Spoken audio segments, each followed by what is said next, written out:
1, 2, 2, and it's a new card day. Oh, I can't believe it. We finally got the new FA cards released in Extreme Force leaked to us, and we can finally look at these new things, and I wanted to wait till we got all 4 of them before I went over them, so let's get into it. What I can't believe is that this deck has been really, really bad up until this point, but the next 4 cards are actually solid support for the deck. I'm excited, so yes! The first card up is FA Auto Navigator. She's a 0/0 attack power wind machine tuner monster, believe it or not, which kind of spoils the next monster we get in the set, but anyway, bear with me. Basically, the way she works is you can special summon this card from your hand or graveyard if you control an FA monster whose level is higher than its original level. You special summon this card, and then this card gains the level that is the difference of the other monster's level, and then that monster returns to its original level. So if you have an FA Mach-On field who's got a level 3 boost, so he's at level 7, she'll special summon herself, take those 3 levels, and he'll go back to 4. Also, when this thing is normal or special summon, you can add 1 FA field spell from your deck to your hand. Just basically a way of stratoing out those field spells, and they have a bunch, so that's kind of nice that it has that utility. Obviously, the best part of this thing is it's a level 1, it's a tuner, it's a machine, it's got 0/0 stats, which means pretty much there's a million different ways you can get at this card. It's actually quite searchable, which is really, really cool. And being a level 1, you know, that's pretty ideal for a tuner, and the fact that she's got that kind of pseudo-destrudo ability is actually quite interesting, you know. Frankly, I'm actually really impressed. I will say this though, in testing it seemed that if you have one of the field spells that gives you a level boost during the main phase, it can make synchro summoning a little awkward because she gets a boost as well as the monster on the field that she's targeting, so you have to kind of think your plays through, and I think it's just a matter of sitting down and testing the deck more and actually learning what the combos are as opposed to just blindly synchro summoning into things. Next up is FA Motorhome Transport, the synchro monster to accompany that tuner we just got. He's a level 9 light machine. I don't know why it's a light. That's really strange. If it was a wind, you could do wind witches and things. That would be really nice. And speedroids and other things that would actually make some sense, but okay, fine. What does it do? Well, it's 1 tuner, 1 non-tuner. It's super generic, and you know, frankly, there isn't many generic level 9s other than like Vermilion Dragon and Cloud Castle, so it's cool just to get a generic level 9 synchro as it is, because otherwise it's Trish and Mistworm, and you know, those are super generic. They require like 2 monsters that aren't tuners, so those are a little harder to play. So this is at least cool. It gives Crystron's another play, even though I don't know why they'd ever make this. But this thing gains 300 attack equal to its current levels, just like all the other FAs, so this thing starts at level 9, 9 times 300 is 2700 attack. It's been a long day at work. Anytime an FA spell or trap is activated, this thing gains 1 level, which also means it'll gain 300 attack. It's also interesting that this is saying FA trap, which implies that we might be getting a trap. Spoiler alert, this set we didn't, but at least leaves it open. Hopefully it's not a Necros trap card. If you know what I'm talking about, leave it down in the comments below.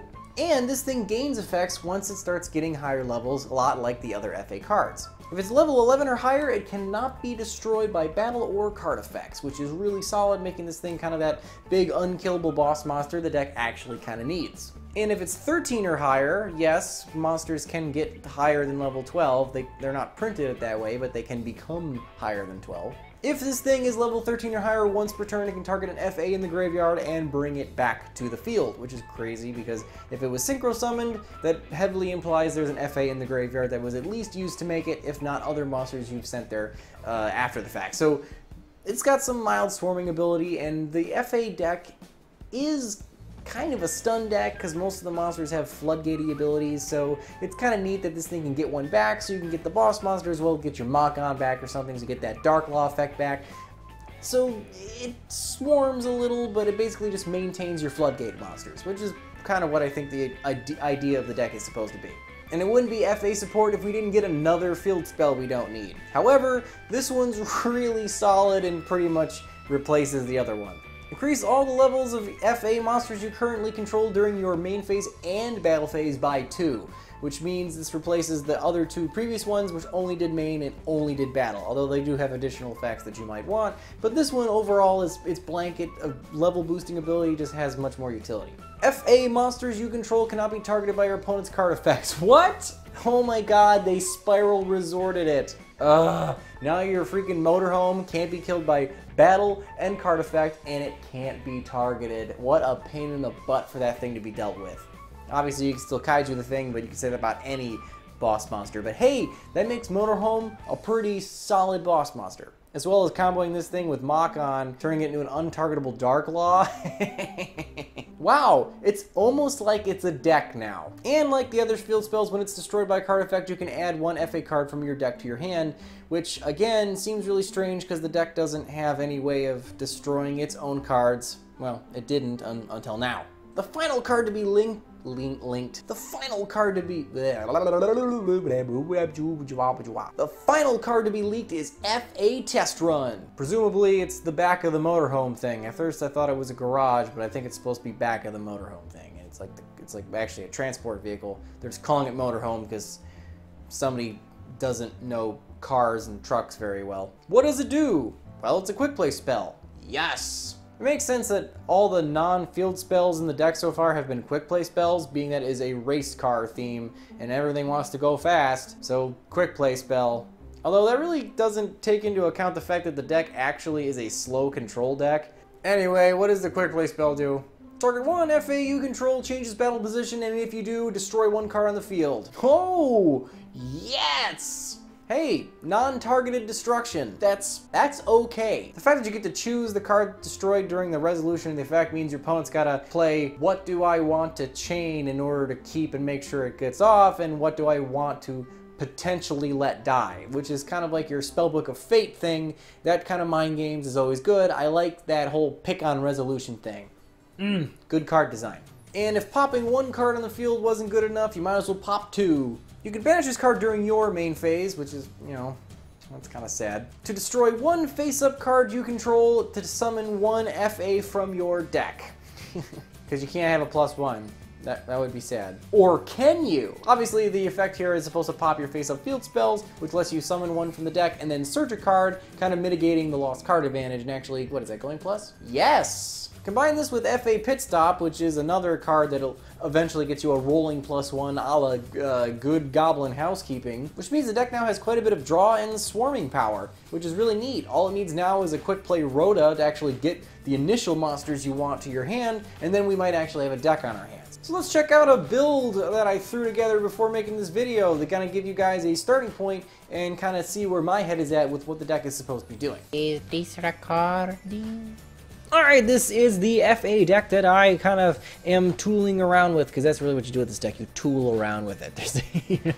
Basically, the idea of this deck is to use your Harpy Dancer and your Divine Wind of the Mist Valley to special summon either your FA Barrier statue or your Hang On Mach card. Hang On Mach from the deck, because for some reason FAs don't have a Rhoda yet. So, I mean, I guess you can search them with the destroying the field spells, but what we need is a quick play spell. You just play and it just searches one. That's all we need, and the deck kind of works.